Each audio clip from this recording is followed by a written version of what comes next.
What's up, humans, and I guess non-humans too? Because if those exist, I would bet money that they watch the show that of the host that I'm about to introduce to you guys. He was kind enough to give us a little time, and after right after the "It's Probably Nothing" show that just came out, where there was Bob Lazar in there. So I want you guys to please welcome one of my favorite storytelling shows on UFOs, Mr. Chris Ramsay, to the show from Area 52. How you doing, Chris? Welcome to Good. Psicoactivo. Thank you. Thank you, Pavel. Thank you for having me. I appreciate the invite and look forward to talking. Yeah, man. I guess we can start with the event that you guys had just last week with Bob, with Jesse, with Luigi Ventelli, and Gerb was there, and a lot of our friends were also there. I Yes. wasn't able to make it, but how did that go, man? Just It was to incredible. Yeah, it was amazing. How could you not have a great time surrounded by so many awesome and amazing people that I look up to as well? And, like you said in the audience, there was, Jeremy Corbell was in the house, Dan Cleary. You had the boys from the night shift, Cliff and Clint and Xander. And just, it was, as far as like UFO goes, it was kind of star studded, which is, yeah. really, really cool. And obviously, the production team killed it with the set. We've been working extremely hard, burning the candle on both ends for the last, I guess, like half year trying to put this together. And just a really, really successful show. I'm really happy with it.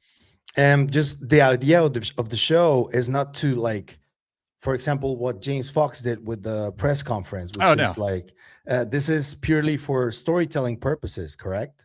Correct. Yeah. This Yeah. is not, you're not getting disclosure coming to these shows. This isn't a press conference. It's purely a night out for people who are passionate about this subject. Yep. And, we need entertainment too, Yeah. and as fun as it is watching C-SPAN for 9 hours, I think, coming to a show like this, you're leaving the kids at home, you're renting a hotel, maybe you're booking flights, you're eating at a restaurant with your loved one or your friends, and you're coming out to experience just an entertaining show that revolves around a really cool topic that you happen to find really interesting. And that's it. We had laughs, we had a lot of really cool stories. We even had someone local share their story, which we'll be doing in every city that we go to. And that was really interesting He too. actually messaged me right after he went to the show, and Very he told cool. me about his story. He showed me a sketch even. It was really cool. Yeah, giant circular dark Yes. disc right Yeah. over South Congress Street, a very populated area, Yeah. and low hum, and he got pretty freaked out by it. And we had him sort of tell, so if you buy a ticket to the show, you're then sent an email, and then we ask you if you're comfortable sharing this on stage, and then we just kind of vet people and choose one person to share their story, which is kind of cool and interactive, and it allows Yeah. people to hear things that they've never heard before. Yeah, it's a pretty unique way of telling stories. And right now, I consider that you're like very similar, but with your own style to what the Y-Files are also doing, because those are storytellers as well. But you also obviously talk about historical stuff and explore the more hard to digest sort of topics. Because, for example, the Lacerda Files, reading that was fascinating to read, and it's just like a little science fictiony story, but it's still fun. And I think that there needs to be a healthy ecosystem of creators who deal with all of this, and everybody has their own style, right? Yes, definitely. That's a great point. And the Y-Files does such a good job of streamlining these stories. And they sort of caveat everything with, at the end, he kind of brings it home and is like, but this isn't, we don't really know. And kind of balances it out. But what that does, some people might not like that, and some people love it. But what that does is you're hitting a really broad audience. Yeah. Right. So like he's the bottom of the pyramid. And I mean that in the best possible way. Like he hits the most surface in Yeah. terms of this topic, millions of views every video. And I think that plays an important role getting people interested in the topic and allowing them to have these water cooler conversations at work, so that when C-SPAN does come on with, actual whistleblowers testimony, they're now listening, and they're now sort of Yeah. interpreting that and holding that up against all the other information that they've kind of been floating around in their mind. So although some people might see it as purely entertainment, I do think it serves its purpose. And Yeah. as you go sort of up that pyramid and get more narrow and niche, I think I might be just over where he's at, where I'm not hitting such a like I'm a little bit more specified. I have, you know, the podcast as well, where we bring on these whistleblowers or these scientists or whatever. And then as you go up the pyramid even more, you know, you might get even more technical with Jesse and then Gerb like sitting at the top. Yeah. And literally, Yeah. like I say, you know, if we were talking in terms of like newspapers, I would say like the maybe like the New York Times or something would be the Y files, and like Bloomberg would be like UAP Gerb, where it's a very select few people are looking at this, but those who are looking at this are like, you know, I'd love to know who's watching those videos from inside the program, because I guarantee there's Dude, probably I've seen like comments. most of his audience. I've seen comments on videos that I've done on Gerb where people go like, young man, I'm like 80 something years old, and I talk to a lot of people who are high up in the government, and I just want to tell you and Gerb, good job. And it's like, what the hell? Well, you kind of serve the same purpose. Like you go pretty deep on some topics as well. Yeah, I'm a news guy. That's my goal essentially, because and that's where I guess we differ, because I read your world buildings piece, which was really good. And you do talk about how the question is more exciting and more definitive than the answer. And I do agree that the questions are the most important fundamental of trying to get to some level of truth or the truth. But I don't know. I'm a news guy, you know. It's like I'm used to this like fucking fast-paced environment and chasing ambulances. Essentially, you're like putting out fires constantly. It's a stressful place to be. I couldn't do it. I like it. I really like it. I'm used to it. Different. You got to be built different, Pablo, because I don't know how you do it. Yeah, it's and with Gerb, I'm a little bit more scared and weary because he's also a good guy. I really like him. So sometimes he does things that I'm like, whoa, dude, like, where are you mustering that courage? What the hell is going on? Yeah, well, have you seen the guy? He's huge. Yeah, I know. He's like he's an MMA guy. He does jiu-jitsu and all that. Fridge, dude. If he's the guy that we should have kicking people's doors down, you know.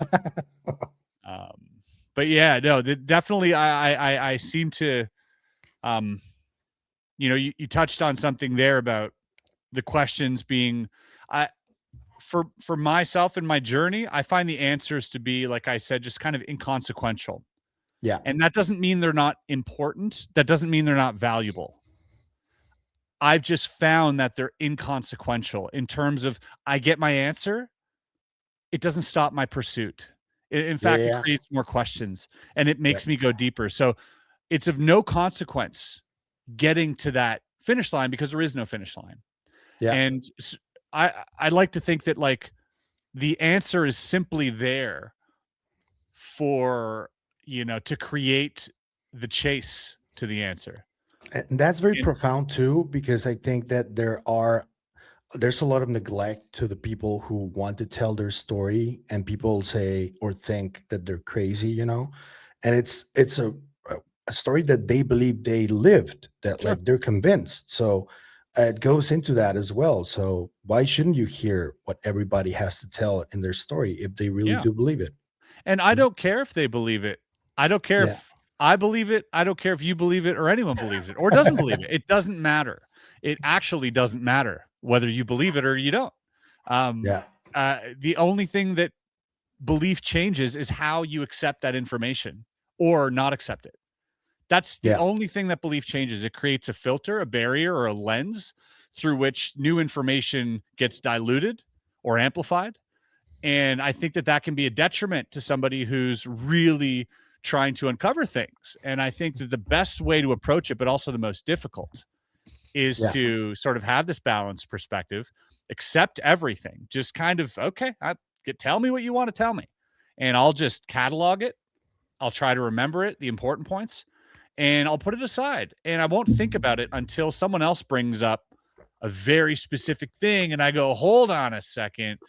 What do you mean there's a honeycomb hatch in the craft that you saw? And like, these little details. Yeah. And standing alone, those details are meaningless. But as soon as 2, 3, 4, 5 people start from different generations in different parts of the world, Yeah. now we can start building these hypotheses. We can start speculating a little bit more and trying to fill in the blanks, but at the same time, not being that convicted that like this is the real thing. Like, I think conviction should fluctuate. Yeah. And I like to give it a percentage. It sort of Yeah. helps me gauge where I'm at. Yeah. But that's subject to change.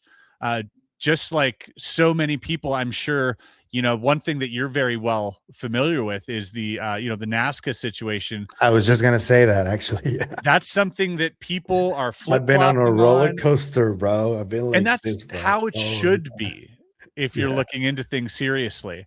I only think that faith is a dangerous thing to put into these bigger questions, because Yeah.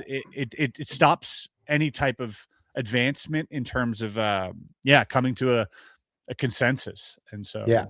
A constant like searching state of mind, like, yeah, an um, accepting sort of state, a judgment free. um explore.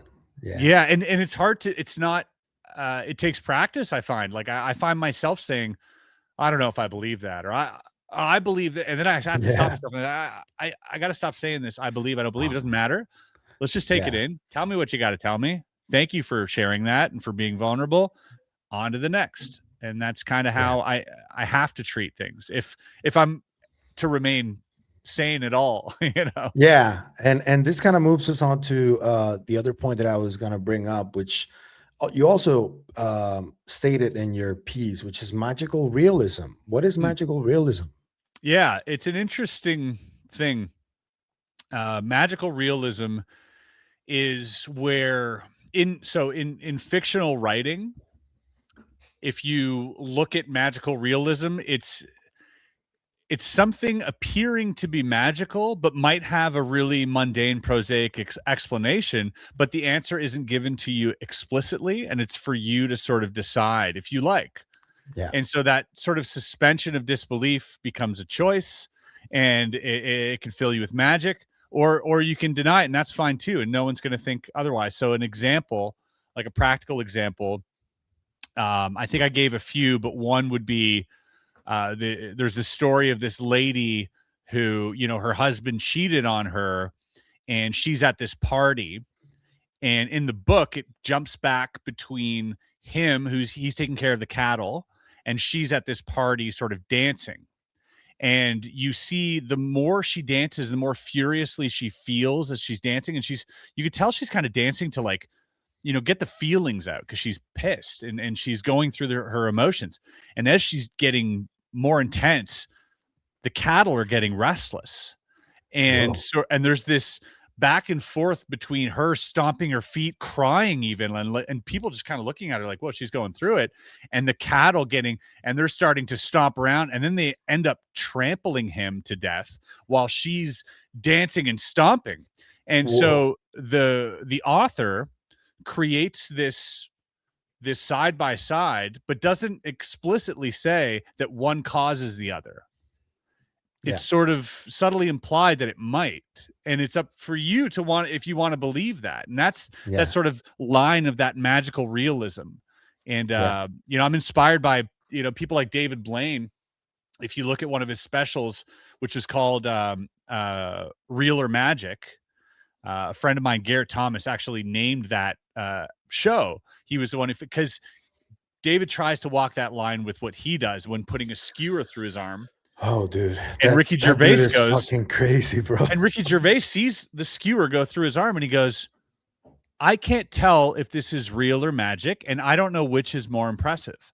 And that's the line that he sort of toes. And I think that I try to at least allow that to bleed into what I do a little bit when I'm dressed up in a little suit in this Madman environment. style. Yeah, Madman but also style. having extremely real conversations with people Yes. about Yes. important things, but I'm dressed up as a mid-century sleuth. Like, it makes almost no sense. It's kind of like fantastical, and I like that.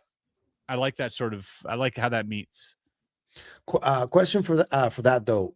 Would you ever have like more whistleblowers on the show, like you did already with Lou and I don't know Grush or Matt Brown or these guys? Would you ever I have would them? I would absolutely have them. Yeah. Yeah. There's I've never spoken to David Grush. I have spoken to Matt Brown in the past about it a little bit, as well as Dylan, and they're both aware that they're, more than welcome to, if they choose to or when they choose to Awesome. come on the show. Yeah. Yeah, that's awesome. Those because your show it's like I think it's a hybrid of many different things, right? Because even though you do a lot of great storytelling, I also think that those conversations do bring out a lot of new stuff for people who are after that new stuff. And I know that it comes out organically. You because yours are like character studies of people, sort of, and I do like that. It reminds me of this guy James Lipton from the Inside the Actors Studio. It Oh reminds yes. me of that. It's like a really, Wow, you that's a big know, praise. yeah, quid pro quo with the questions and answers, and sometimes it gets real improvisational, very improvisational, and I really love that. Although you do have structure, but yeah, Yeah, um, thank you. Thank you for saying that. It's I try to spend a lot of time, as much time as I can with the guest prior as well, so yeah, they're not just coming here, doing the show, and leaving. I usually, bring them out the day before, yeah, and, usually they get in the evening. I'll take them out to dinner, um, bring them back to their hotel, and the next morning usually have coffee or breakfast, if that's, if they like to eat before, and yeah, just kind of chill, take the whole day to be like, we can do this whenever we want. I got yeah, nothing going on after, and as soon as the show's done, I take them for dinner once again. I'll usually like maybe invite a friend or something, and we'll just have discussions, and then yeah, and so I'm trying to nurture that environment to yeah, where they feel comfortable just being vulnerable. And B, I live in Canada, and I know that they have to cross a border to get here and yeah. It's drive and fly. It's a pain in the ass. So I'm trying to like really be a good host at the same time, genuinely, because I respect their time. Yeah, that's cool. That's awesome. It does show, and it does give a different atmosphere to other places, though. Because of the set, also that's really startling. When I first saw it, I was like, Yeah. "Oh, he did that, huh?" That was cool. So I want to ask you about magic with a C versus magic Hmm. with a K, because you've been doing magic with a C for your almost your entire career, Yep. and you got into a little bit of the other. Your first interview, I believe, was Joe McMoneagle, wasn't he? Yeah. Yeah. Yeah, that Uh huh. and that guy is essentially one of our civilization's sort of magicians or sorcerers or whatever you want to call Sure. them, right? Yeah. So, what was that experience like, and how do they overlap one with the other? Well, first of all, that experience was amazing, and I continue to speak to Joe to this day. Although sometimes I'm not even sure if he remembers that I filmed him. He speaks to so many people. Yeah, Everybody's talking to this guy. He's very busy, but he still makes the time. I yeah, remember for that's a video recently, I think with Jon Stewart. Jon Stewart had said, "Oh, there were these remote viewers that found these Carthusian monks in Vermont to, work for the DIA and then go down to Area 51 to speak to these aliens and to be like these psychic interpreters for these aliens." So immediately I hit up Joe and I was like, "Joe, do you remember any of?" I didn't even lead him. I said, "Do you remember having a target in northern Vermont, maybe a monastery?" And he immediately goes, "That rings a bell." He goes, "It might have been a private contractor." So oh, he goes, "Let me get back to you, because I have to clear it. If it is a contractor, I have to clear it with them before if I'm allowed talking about it." And then he wrote back and said, "I can. I don't think anything came of it.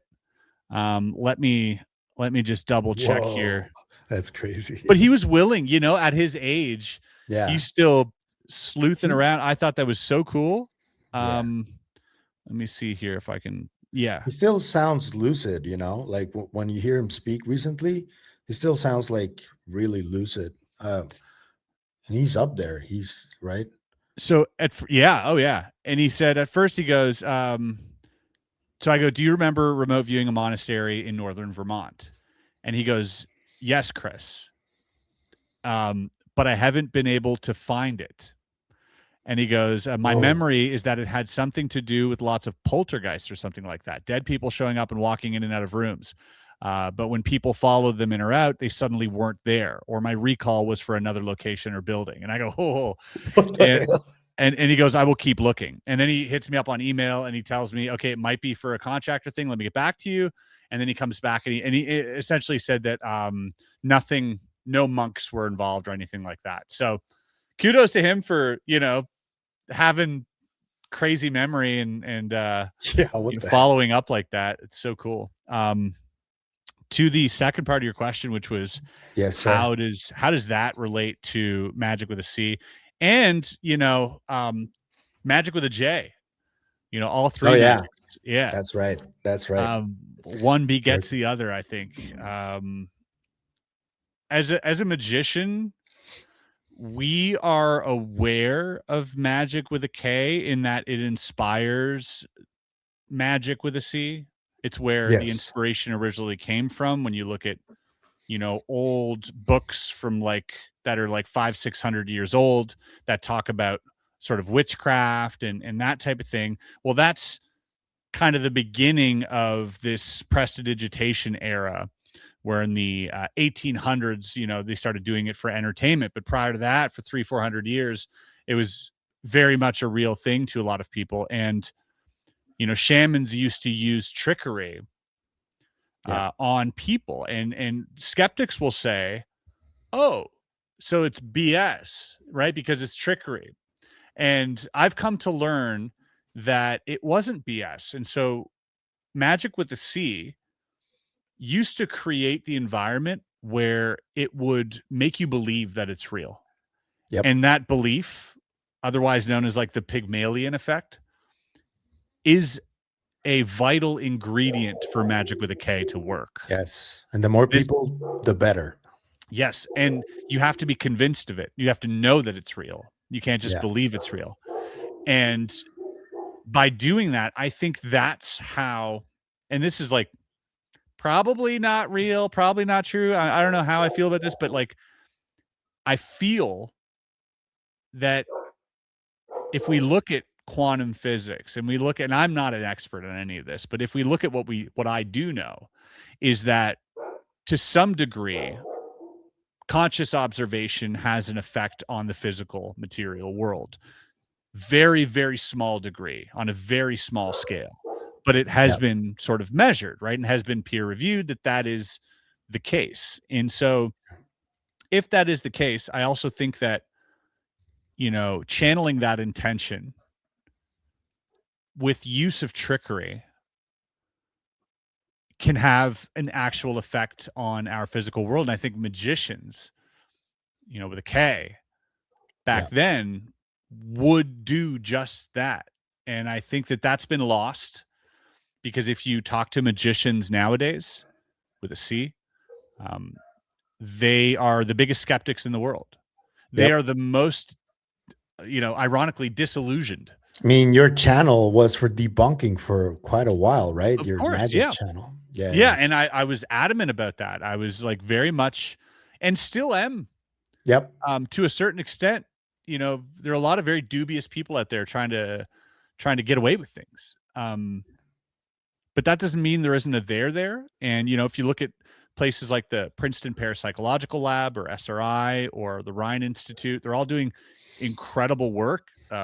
Random number generator, how we affect that through just observation or intention is really interesting. And so magicians over the years, I've come to find out that we all experience real world miracles all the time during our performances. And we don't tell the audience about it ever, because that's how it's supposed to look to them. Right. And dude, I've heard you talk about this, and I want to say, whenever you talk about that stuff, that happens, and you go like, whoa, inside your head. I think that has to do with a flow state that you Yes, enter, that's one of the ingredients. Yeah, Absolutely. yeah. Yep. Flow state, the Pygmalion effect, and also I call it stupid confidence. Like you have Yeah, no business being that confident, yeah, and yet you just are. And it's not even like a fake it till you make it type thing. It's just a knowing and you just go for it. And yeah, put all those things together and knowing that nothing can go wrong, like literally knowing everything's okay and then just going for it. And all of a sudden you have these results way like they're so disproportionate in how often they happen to how often they fail. If anybody watching this ever speaks to another magician, ask them to tell you about a real miracle that happened during performance and ask them how many times something like that has failed. The person telling you is going to be surprised by their own answer. They're going to go, "Oh yeah, it doesn't actually fail that much, and I don't try it that often, but it's worked like yeah, maybe most of the times," which is insane. yeah, yeah. And I think that's like that synergy going on when that belief like is really strong. It just yeah, I really like that. And it is very linked to Psi Phenomena, but the ones that are being talked about the most, which is precognition, remote viewing, telepathy. What's your take on those? Where do you stand in terms of conviction of those types? Because they've existed forever, Yeah. basically. Yeah. Low conviction that we have actual superheroes out there. All right. High conviction that it exists on a very small scale. Okay. Absolutely. Okay. Very high conviction. In fact, you don't even have to listen to me. There's a lot of, there's even peer reviewed papers. If you look at Dr. Daryl Bem, who did the experiments where they would show you two pictures. One was like a happy picture of like a kitten or whatever, and it would still be random, and the other picture would be something horrible. And they would hook up people's brains essentially, and they found, and they did this study, I think 90 times just to make sure. It was at, I think, at Cambridge, but just to make absolutely sure that this wasn't a mistake. Every time it was a negative image, they would get prompted like split seconds before. Their brain would show signs split Huh. seconds before every time it was a negative image. It's very, very minor, but they were like, oh, there must be something wrong with the wiring or something. And that's why they did it so many times. And Oh, so this is peer reviewed and published, and people can go look at this. oh, So that has it to be that feeling that you get in the gut when you see something horrible, right? perhaps, yeah, maybe instinct, fight or flight kicks in. George Yeah. St. Pierre, the UFC fighter, has talked about this as well, where he's in the ring, stress. We've heard this before that stress induces psi ability, but he's in this ring, but he's also in a flow state because he's Yeah. practiced so much. And he says, I can see the punches. I know what he's going to do. And he's like, I don't know if it's Yeah. deduction based on, you know, my uh, just intuition from a fighter, or if like split seconds before I'm actually Yeah. precognitive, sort of predicting what they're going to do. And um, yeah, it's a really interesting thing, but I do think it exists in that little tiny pocket that's really Yeah. hard to measure. Yeah. But if we were to perhaps collectively experiment with this, and there has been, there's that mass meditation study that happened. They did it twice, once with like 4,000 people, once with 5,000. If I'm not mistaken, they did this in Washington, Yeah. and the crime rate dropped by, and like hospitalization rates dropped by a significant amount. So much so that it was so noticeable that you could have like sent hundreds of like police officers to make it that safe. Like it was so noticeable that they repeated it and it happened again. So I'm excited. I'm excited about Yeah. that type of stuff. Yeah. Uh, And it, there is yeah. also the Rupert Sheldrake experiment that Yes. he explained to Jesse of 9/11. That was wild Yeah, with too. the random number generator where they hit a spike. Yeah. Rupert Sheldrake also, purveyor of his theory about the morphic field and how we interact with that. Also, he's done a lot of studies on animals being psychic. So Um, Again, and Joe McMoneagle talks about this also, that it's some type of innate fundamental property that we used to utilize in order to survive. Whereas like you're going out at night and you might have a bad feeling about wandering down this path. And so you go, or you dig here for water just because you feel like, oh, this might be a good place to dig. And, you know, I mean, if you look back at history, the most important people in the villages weren't the strongest. They were the most psychic. They Yeah. were the shamans or the seers. And Yeah. oftentimes they would be sort of like handicapped in some way, like nonverbal, or they didn't have eyes, and people would bathe them and bring them food and take care of them because the information that they gave them was really valuable. It helped Yeah. them know where to plant their crops or where to hunt. And so to think that this might be some dormant ability, I think I'm on board with that. I think that that might be the case. It's just really hard to measure, and a lot of charlatans in the way as well. So Oh it makes yeah, it really difficult. that's absolutely true, and that's what floods the zone the most. I think with all of these topics, not just magic, it's everything. But yeah, about telepathy though, because you were at the previous contact in the desert where there was the live presentation and all that. Yep. Have you marinated what you saw Yeah. enough to know if it's convinces Yeah. you or anything or Yeah. I'm not convinced based on what I saw. Absolutely not. As a magician, um, you know, and this again, it's just, this is just the way it is, and it's not something, I'm not here to call anyone out, and I never want to do that because I've written emails to the people studying this, and I think that's more important. I don't have to be yeah vocal about this. There's no point in throwing a yeah wrench in the process that I believe needs to be discovered. I think we should be looking at this stuff, and you know, if I go on a hill and start yelling, hey, you know, this isn't right or whatever, it's not going to help the process. I think yeah you know, it was my duty to reach out to the people like Dr. Diane Powell, like Hakeem Isler, and you know, I've said what I had to say about things that that I've seen, but I'm confident. In fact, I have in private reproduced the exact results under the same conditions, and so let that speak for itself, yeah right? If there's people that say, well, it's genuine, this doesn't negate the fact that it's genuine. This negates the idea that it was done under test conditions. yeah And well so I think you need to increase the standard for which you test and yeah include the input from someone who has quite literally made a living fooling people.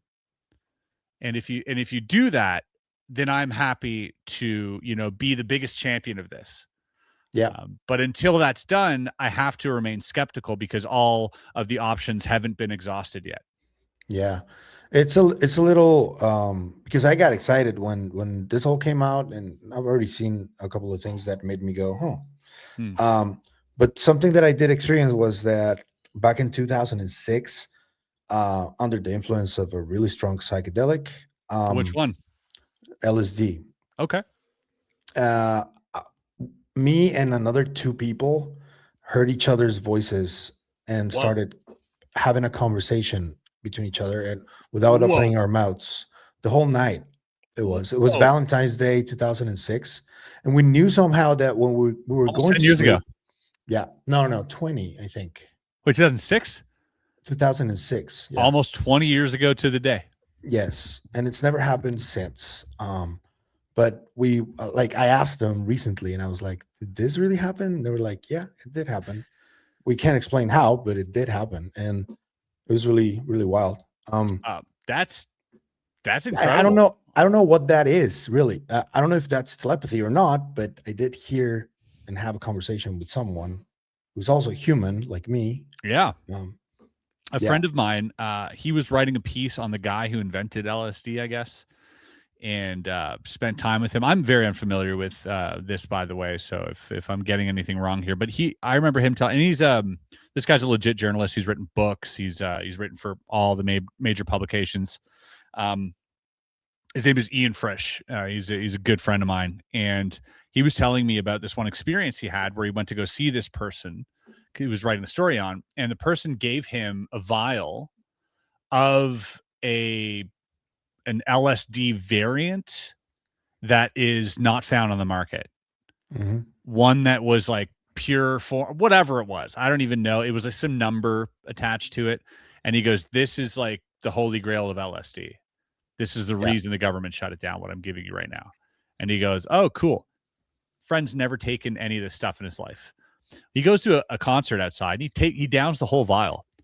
Oh, shit. Listen, What? both you and I know you don't need that much. You put a little bit on a little piece of paper and let it dissolve on your tongue for an hour and see how you feel. So he just goes whoop, right?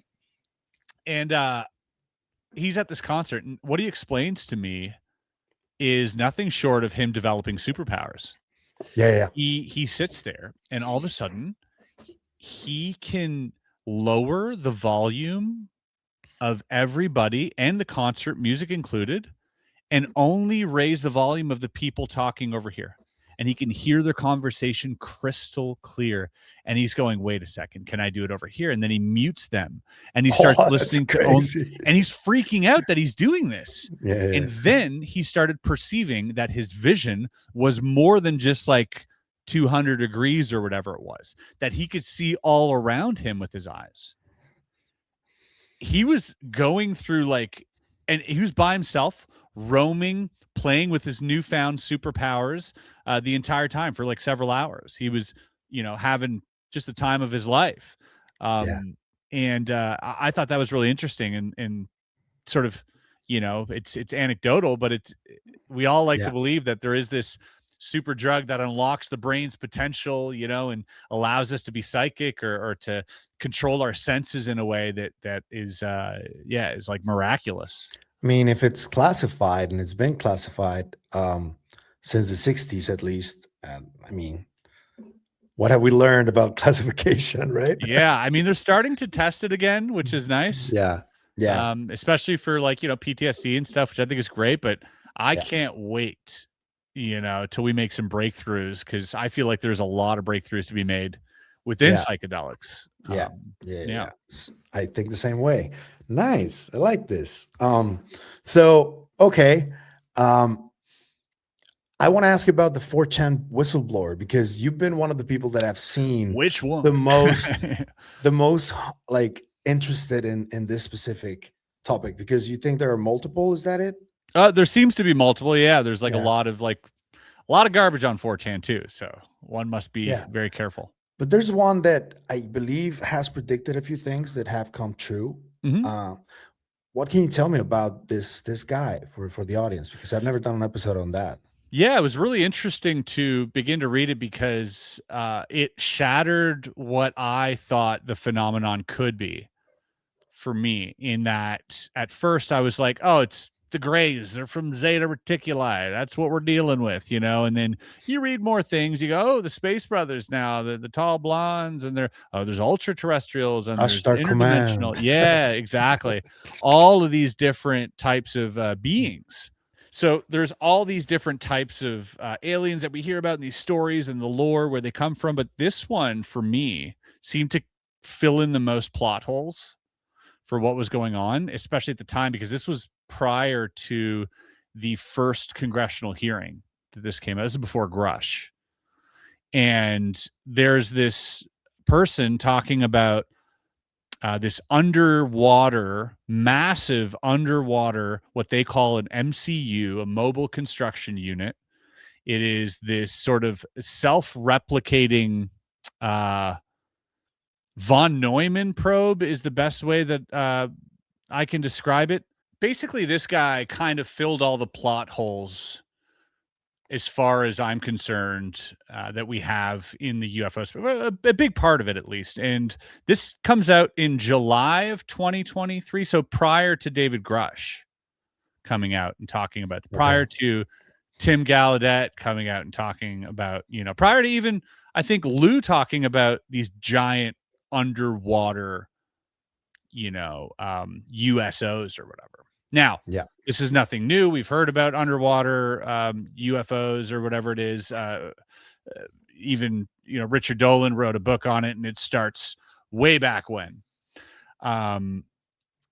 However, it was interesting because he said that they were monitoring this thing, this mobile construction unit, as they put it. And they said it was like this self-replicating, self-sustaining sort of von Neumann-esque probe, where it is this mega base underwater that they think is using the resources in the ocean to build the craft and then eject them and deploy them to go ahead and shut down these nukes and shut down, or show up to monitor war zones and that type of stuff. Almost, it's acting as though it's some type of white blood cell for planet Earth.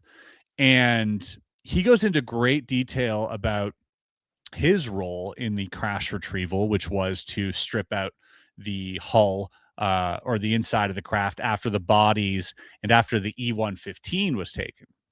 And so it's this essentially this Q&A that we covered in 3 parts that goes really, really deep into this stuff. And one thing he said near the end was, you'll notice yourself coming back to this as, time passes. And it's something that many people have found as well, that we go back to that. We're like, oh, he said this. He was talking about that. He mentioned this. And so, that, for me, the only other time that's really happened was, Bob Lazar. We hear Bob, and as much as a lot of people want to deny or smear him or whatever it is, you can't deny the fact that when information comes out, you go, that's kind of what he said, isn't it? Yeah. And it keeps happening with Bob. That's right. And it keeps happening with this gentleman as well. And especially, he said something that Matt Brown repeated, which I thought was interesting. In the 4chan document, he said they were built to spec. And he said it over and over and over again. And he emphasized it in capital letters, built to spec. If they had a mission which required mining, then it was a mining craft that had just enough things in it, around it, to do the job and nothing more. Not one piece more. Not if it was for abductions for 2 people, there'd be 2 beds, 2 beings, and everything was built to spec. And like a factory. Yes, exactly. A factory that does one job, almost like an AI created factory, right? Yeah. And Matt Brown, instead of saying built to spec, he says made to purpose, which sounds an awful lot like built to spec. And then you look at the craft that Bob says he worked on, and three little chairs, nothing else, nothing going on, man, nothing. Just it's like if you take a dinner plate with your leftovers, right? And you just need to cover it up. So what do? You put some tinfoil on it. What does that look like? That's all. That's what they're building. They're building just something really simple, just to go do the thing. They're not worried about aerodynamics. Obviously, they're not worried about. They're just like minimum amount of resources. You think they're disposable or recyclable? No, probably both. But the body's probably disposable, ephemeral, and the craft probably recyclable. Absolutely. They in the 4chan document, he mentions that the only heat signature that these things would emit is right when they came out of water. And then they would cool off like instantly. So it's almost like they were just made, and they were cooling down as they were coming out. Whoa, that's wild. Maybe that's why they glow. Yeah, I don't know. So, but he was saying like, these things don't emit any heat otherwise. They're And out of those stories that you looked at, though, because that's one that seems very interesting, that a factory beneath the seas, but like there are different types of UFOs that we have been, or people have been looking at for many, many years. Which ones do you think, for example, the orbs, what do you think those are? Hard to say. It could be a number of things. What we perceive as an orb could be something glowing, like a physical craft, or it could be some type of, we've heard stories of plasma sort of entities, or it could also be a satellite or a star. There's all these all look like orbs. Orb is a really generalized term for what it is we're seeing. And I think it's a good term because that's what it looks like. I'm way more interested in flying saucer because that's a little bit more, or tic tac shape, or cylinder. Because now we're talking about black triangles too. Yeah. But as far as orbs go, your guess is as good as mine. There's always an uptick in sightings on New Year's and July 4th when people are lighting up Chinese lanterns.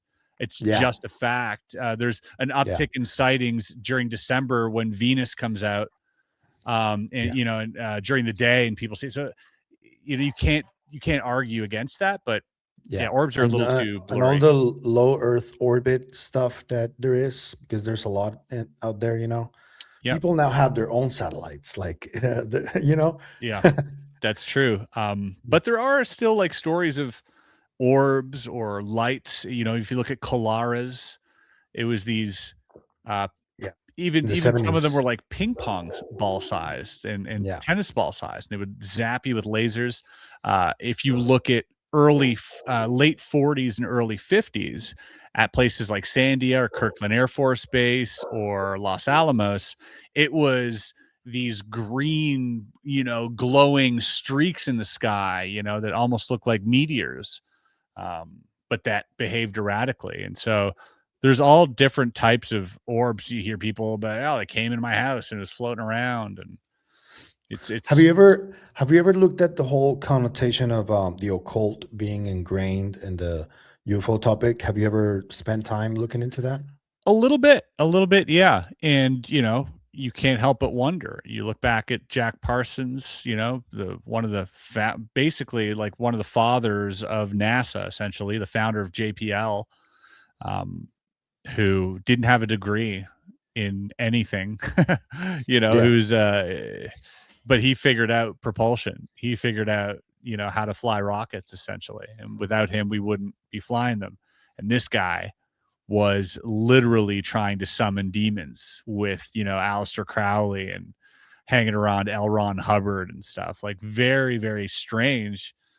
There's always been a tie-in to the occult. I suppose my hypothesis still remains, um, the trickery aspect of it is important. Yeah. Yeah.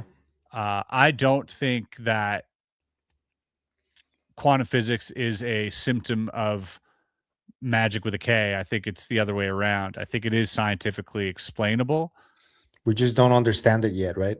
Well, I think some people do. And I think the way here's what I mean is that if I trick you into believing and knowing that these spells work to summon UFOs, maybe that's the ingredient that I need, is that your confidence that it's real, Mm. right? Yeah. But I can only get that type of confidence out of you if I sincerely, without a shadow of a doubt, trick you into really believing it, really believing it. Like you would take a bullet for that theory, right? Yeah. And so now you have, these places like Bohemian Grove, and you have all these, what's coming out with the Epstein Files. You Yeah. hear about these world leaders uh, behaving really in a dark manner with Yeah. these like ritualistic, things. And I think to myself, oh, I think people at the top get it. They know that they have to trick these people for it to work. And they're Yeah. using this invocation, or they're using these uh, magical practices, this literal sleight of hand, in order to trick you into thinking it's real. And then it does work. It does Yeah. summon an entity, or it does create some egregore in the sky, or whatever that is. Or it makes you win the lottery or whatever. There's the old saying: millionaires believe in astronomy, and billionaires believe in astrology. Um, And cosmology as well. yeah, that's right. Yeah. So these old, rich bankers, Yeah. they probably understand something. And like I said, I don't think that the magic with a K is real in the sense that like there's something paranormal, supernatural happening. I think they're tapping into fundamental laws of like properties of quantum physics Yeah. that have to do with the observer. And if you are convinced, it creates this, um, you're essentially creating reality. And if you look at the word abracadabra, it means I create what I speak. You know, say the magic word, you know, like all this stuff, like intention really matters. And I think it actually shapes reality. It collapses wave functions, I believe. I think. Imagine everybody was aware of that. And that's part of the trickery and the control, you know, that they use. They keep us Wouldn't that distracted. be a big secret? Oh, Wouldn't yeah. that be something worth distracting you over with aliens? Yep. Right? Yep. Like, I mean, they're playing this whole alien game, and we think, oh, the government has aliens. Oh, it's far deeper. Yeah. What if they have a room? Like it. What if they have a room point? filled with 1,000 kids that are chained up, blindfolded, and controlling this timeline?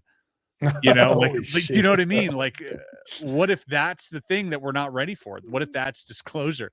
And they're playing this little, you know, dark. oh, we got saucers, we got this and that, but you hear the whispers of things like this being real, from Jake Barber, you know, to all sorts of like really nefarious activities happening around powerful institutions. Yeah. And you wonder, is this all just for some weird deviant pleasure, or is there something deeper, more fundamental that is affecting our view of reality, of how the world works, you know? Yep. Those bankers, bro, those bankers. There's something going on. I think that, like, I think the reality of the phenomenon is obviously much darker than we believe, but I also think it's much different than we anticipate. And I do think that if we were to discover the truth, I don't think we'd accept it. No. I think it's so far out of our willingness to accept it. Further I think than everybody does this. They anthropomorphize the Mhm. whatever interpretation they have, and everybody does this. Even if you call yourself, I don't know, like a demonologist or something, like you're always going to do that, because at the end of the day, you're a human, so you have to find a baseline. Exactly. Yeah, you have to believe in something.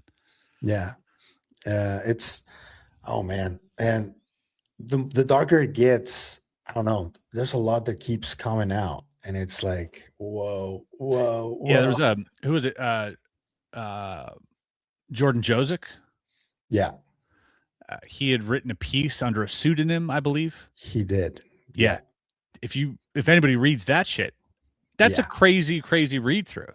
Yes. Because you get to a point where, you know, obviously, you know, the treatment of these children and these programs, like the GATE program, and not all GATE programs, but like the very core of the GATE program, like the final level type deal, you know, giving them hormone suppressants so that because there's something about the psychic ability being linked to prepubescence. Yeah. And then after that, sort of, he was saying how they would have to use essentially hemisync or some type of binaural tone to leave their body, go into a room where there's a grid-like structure, like a fifth dimensional sort of grid-like structure, where they would have to place these markers and nodes onto the structure. And he's like, the hardest part wasn't doing that. The hardest part was going back to the same spot. So there's like some permanence in these altered spaces. Yeah. And he believed in this document, according to the document, that these markers were made to collapse reality at certain times. So to collapse certain wave functions. So literally an army of psychic children, not unlike, you know, you think Stranger Things and Montauk and all that stuff, but they're putting these markers on this grid-like structure. And what if that's the secret, that they're trying to preserve this timeline at any cost? Yeah. And they have to do that because it's the only way out. Like, and then, you know, this is the only way that they can, and they're fighting this like secret psychic war of like collapsing reality. And then when people find out they can do it themselves, they're kind of silenced, or they're, you know, I don't know. It makes for an interesting story. Yeah. You know, I've been following a Mexican doctor's story for a while in my channel. And this ties into a lot of what he did, because he was studying shamans during like the better part of 2 decades. and he also trained children in a lot of these abilities. And he he was doing an experiment with Dr. Amit Goswami, who's still around, from India, and he was trying to essentially prove that two minds could be entangled. And with the EEG experiments, Yeah. the machine, he Wow. was trying to do that, and then he just disappeared in '94. And there are a lot of rumors. We never knew what happened to him, but it just feels like his type of work, his line of works ties into a lot of this. And I don't know, there's a lot of theories out there about him. Yeah, I mean, that's super interesting, and I yes, go far as far back as you want. Yeah, It's all it's thousands of years of philosophy yeah, boiled down to something consciousness. You know, yeah, you look at UFOs. You're in this space long enough, it just loops right back. It's the be all end all is how we interface with reality. That is the very core of it. You know, everything else in the physical realm, be it aliens or be it us or whatever, is of no consequence. You know, it's really surface level stuff. And the core of it is much more complex, but also, you know, perhaps infinitely more simple that we couldn't even grasp, you know? yeah. Despite that, I think that you would still like to interview an alien, right? Oh, Or a 100%. reptilian. I'll take anything. I've been reaching out to, you know, Bashar. I've been trying to get Yeah, a channeler, some type of yeah, yeah, mediator here. But yeah, it hasn't worked out so far. yeah. I wanted to ask you about the stories that you've covered. Some of the ones that have like impacted you the most. Maybe a couple that you can talk about. Yeah. I mean, the ones that have impacted me the most, I think speaking with Peter Curry, Yeah. I always come back to that one. You know, he really opened his heart and on that podcast, like he broke down when you know, he was very reluctant and I didn't want to pressure him into it, but he wanted to voluntarily speak about being presented with his hybrid alien child aboard a craft. I've spoken to 7 people off camera about that same interaction where they're Whoa. shown their hybrid child and that it was, for lack of a better term, hideous and they were scarred by it. But there was like this meeting that had to happen. Like, in that, for me, again, you hear it once and you kind of go, okay.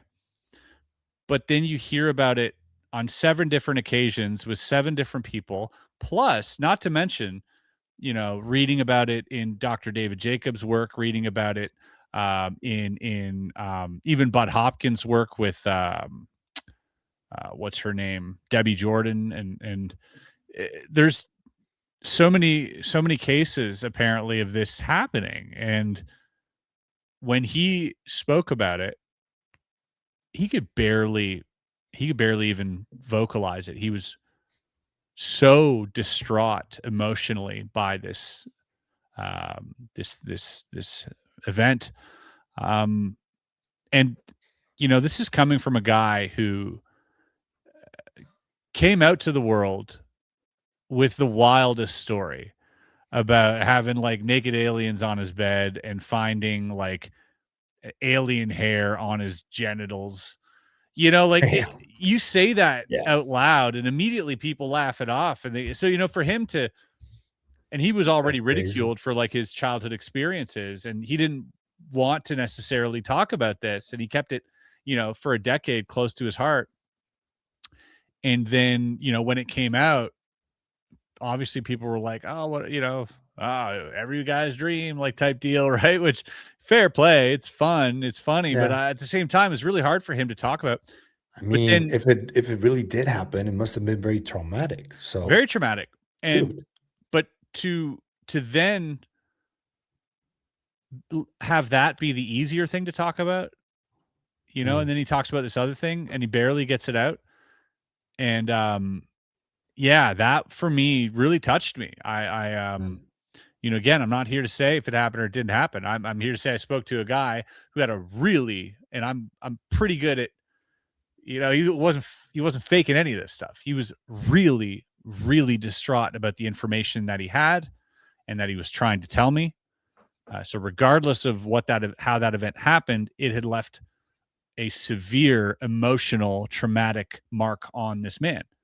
Yeah. And you know, couple that with the other cases that I've heard about, that one really, really shook me. Yeah. Sorry for laughing though. That was the Mexican in me. No, he would do that. He understands. That's the Yeah. thing. It sounds like a setup to a punchline. And it's Yeah. part of the reason why it was so hard to get people to listen. And you know, when I tell people about this story, it's always the same, right? You get that chuckle, oh, naked blonde and a naked Asian lady on your bed. Oh, wow. You know, that sounds amazing. And then, oh, he found a hair on his penis. Like, oh. And then and plus he had a head injury and he was on medication, right? So all of this doesn't really help your story. Yeah. But then he gets the hair tested and the hair comes back incredibly anomalous and has, you know, some of the most insane data linked to it that matches not one person on this planet. And you put all that together, he didn't, you know, the hair came back with 2 haplotypes, which is already very strange. Like, because you can't do that unless you're hair grafting, and that didn't exist until like 2000. And CRISPR wasn't a thing either. And so you have a really rare Mongolian sort of Asian haplotype, which should make the hair, no matter what it's mixed with, darker. This hair was like see-through, barely any melanin, wasn't albino. And then the other half was Basque. And what do we know about the Basque people? We know they have unique blood. Yes, and the language. The language is the only language in the world that we don't know where it came from, right? Yes. And so he has both of these things mixed up. And then the CCR5 gene deletion twice, 2 CCR5 gene deletions, which would mean both of the person's parents would have had to have that rare deletion. And what that is basically is the mitochondria. It's this basically the shell, the CCR5 gene that invites viruses to create antibodies. But if you don't have it, you can be susceptible to get sick on some other things, but you are completely immune. If you don't have both of these genes, you're immune to AIDS, right? It's very, very rare, but it exists in our population. There are people who have, you know, so couple that with the sort of rare Asian Basque haplotype on a blonde hair. And this coming from a guy who said there was a blonde and an Asian in his room and that there was like some sexual nature here. I mean, he didn't invent that story after it got tested. Oof, dude, you know, he said it before. There's a story that I'm following right now that I don't know if it's real or not, but I did a video about it of the Bolivian doctor who I know. Dude, I love this. It has binary too, right? There's like a whole with a Nordic that was treated. Yeah, I'm trying to see how we do they have it the in blood, English. No? Yeah. He's offered to send me samples. What would you do with the sample? I don't know. I didn't say yes. I'm like, okay.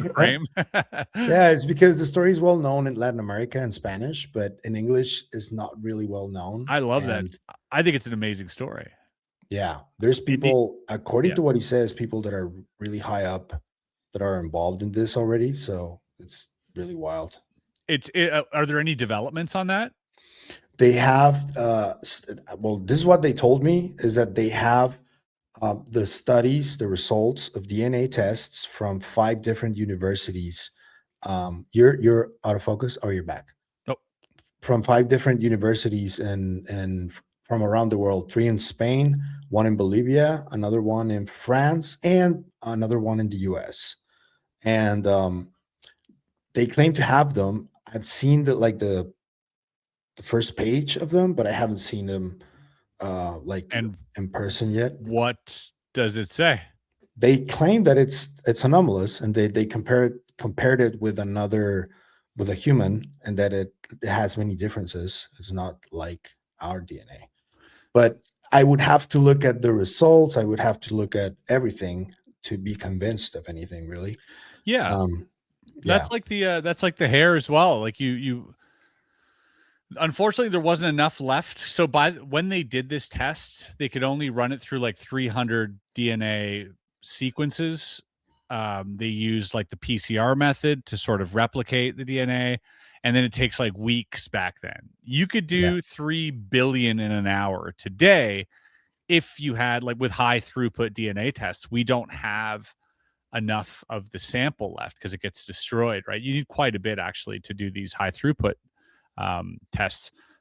But that's the reason it wasn't peer reviewed, because, it hasn't been subjected to these rigorous tests. We have enough to show us that it's anomalous. And even if those high throughput tests were done, they wouldn't show that it wasn't human. yeah. It shows there might be some type of hybridization. And it shows that That's there interesting. is, yeah, right, because the Yeah, two things that are mixed, there might be some like and obviously probably also some genetic modification, right? Like if you were thinking, oh, we got to go have sex with humans for whatever purpose, and you think back to Antonio Villas-Boas, the earliest sort of abduction, I think in 57. And, he'd taken aboard a craft and a human-like entity. She was shorter though, but he was made to sleep with her. And it sort of feels like experimental, like for yeah. training purposes, maybe. Like if you look at like the hybrid, sort of hybrid theories of David Jacobs, like maybe they're training or whatever. But those entities having sex with humans, I mean, it would be in their best interest to be immune to all STDs, right? Yeah. So it feels like, oh, that might have been a deliberate genetic modification that they had, or maybe that their whole species has now. And I don't know, but Interesting. again, if you had those tests, it wouldn't prove alien. It would Yeah, no. prove anomalous, that you can't find one match of this exact, You know what? on Earth. You know what gives me the creeps? That every time I hear now about genetic modification and eugenics and all that shit, I can't stop thinking about everything the Epstein Files have, bro. Yeah. And it freaks me the fuck out. It's like, what? He was very interested in that, right? Didn't he go to Yeah, like, while yeah. Trump was running, him and Bannon were in a room at Harvard or something, talking to like the head of, Yeah. I don't even know what it was, but There he was was an very article interested in that yesterday stuff. about that, like a really, really cool piece. I'll share it with you later. Yeah, he was also on the board for multiple. He was on the board for a lot of things, but a lot of spooky things.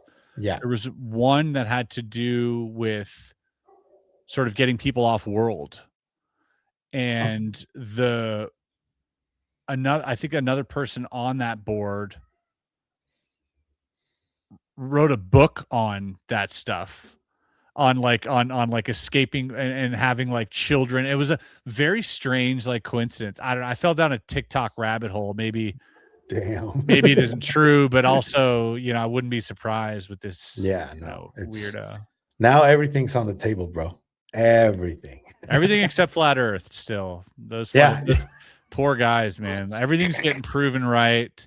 We got Oh aliens, we man. got, this cabal of like satanic, politicians and overlords, but still no No flat dome. earth. Sorry, bro. Yeah, maybe one day. Yeah, there's a gift that I'm gonna use while you speak. We got, I Sorry, mean, guys. they're just like, why? Everything's Uh, true except this. That's crazy. so what are you looking forward to in the coming year? Besides the, it's probably nothing, because you aim to make it an international event, right? Yes, we're gonna do North America. I'm not entirely sure if Jesse will join me on all of them. That might Yeah, be breaking news, but I've spoken a lot with Jesse, and he's a really, really good friend of mine now, and he's really busy all the time. Like it's it's just so crazy. hard to coordinate my Yeah. schedule, his schedule, the guest schedule, and everything else. Yeah. And I think that also, I think I'm used to being on stage. I love being on stage, and I love Yeah. being in front of a crowd and stuff. Jesse, I think, excels differently. I think he excels with his mega brain when he's Yeah. locked into conversation, with someone over some deep, strange physics stuff. Yeah. And so he'll join me on a few of these for sure, but this might end up being like a solo endeavor. I think over the next year, but never completely solo, always with guests. Yeah, of course. Yeah. Yeah, that's the plan, to like make it a party. Yeah. Absolutely. Awesome. Anything you well, yeah, I wanted to ask you a question before we leave. Sure. I want to thank you for your time because No problem. it's been a blast. Like, we got into it. Thank you, Yeah, man. we did. Yeah. So the question comes from my friends at Living Life Consciously, and they always ask me to ask guests, what is your greatest hope for the future of humanity? Mm.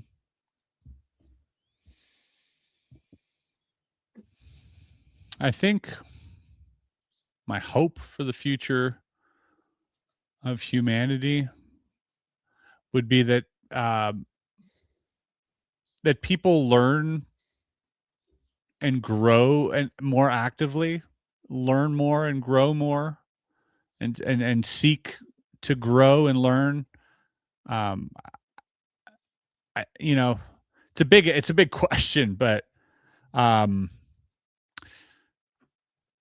people need to start with themselves. Yeah. Don't worry about saving the world. Don't worry about humanity. Don't worry about any of that stuff. That's out of your control. As much as you want to fight the good fight or do whatever, just focus on yourself. Look inwards. Be more at peace every single day, a little bit more. And I think by doing that, you will resonate outwards and you will change the people around you. But I think it starts from within. As within, so without. Begin there. And I think if we all do that, it'll have this crazy ripple effect. But if we're constantly worried about changing someone else's opinion or someone else, that energy is just going to be, you're just going to be met with like a wall. And it's no surprise to anyone. So yeah, I think just constantly try and better yourself, catch yourself, stop that pendulum from swinging. If you're feeling road rage, it might just happen once in a month, but be like, you know what?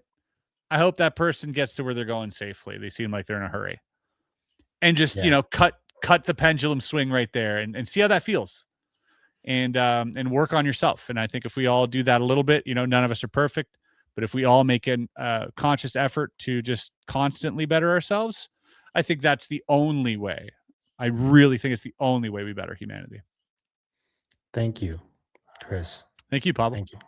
Have a good one, guys. You know what to do. Like, subscribe, and I'll see you on the next one. Bye, Chris. See you.